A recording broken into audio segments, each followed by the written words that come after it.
Technique 34, seat signals. This one's really yummy. Did you know that bacon is the healthiest food? Not sick, already cured. Students who get out of their seats at the wrong time or at their own discretion can create an impressive degree of distraction. Additionally, managing requests for the bathroom or sharpening pencils, justified or not, approved or not, can become a distraction from teaching.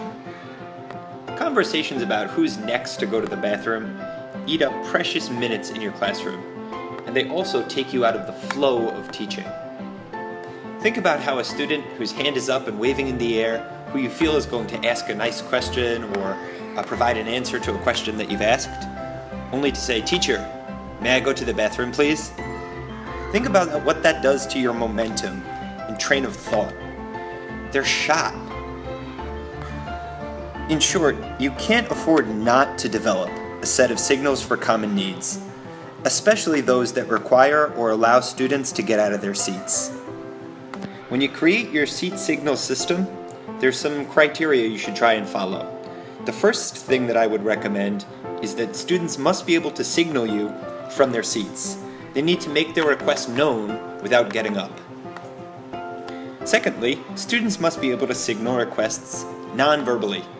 You don't want them to vocalize. You don't want them shouting. You don't want them yelling. You don't want them saying, "Teacher!"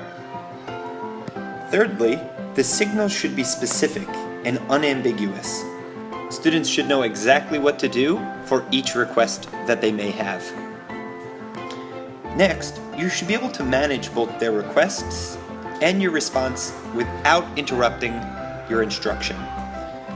For example, you might nod your head yes or no, use a thumbs up or thumbs down. You might have a hand, open palm facing the students for yes, facing yourself for no.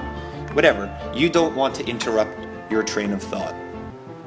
Just as students need to learn to raise their hand to ask or answer a question, you should be explicit and consistent about the signals you expect students to use.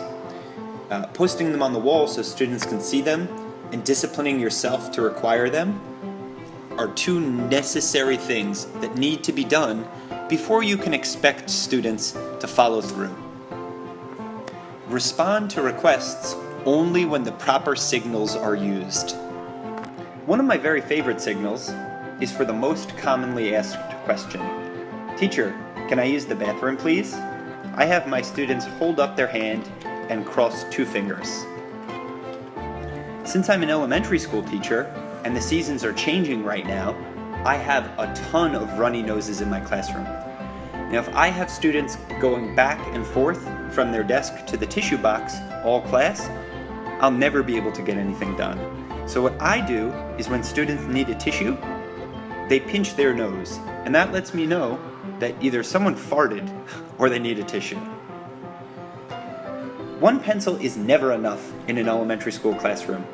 So when my students need a new pencil, they hold the pencil up and wait for me to exchange the pencil for a new one. Now, I have pre-sharpened pencils in a cup on my desk.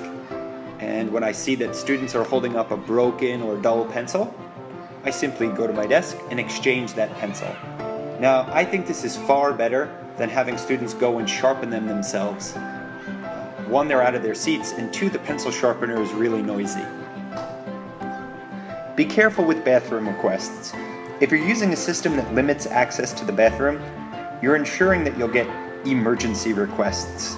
Some will be real, some will not. So you must be prepared for that. A good solution is to establish a separate bathroom emergency signal that students can use when the bathroom visits are not approved.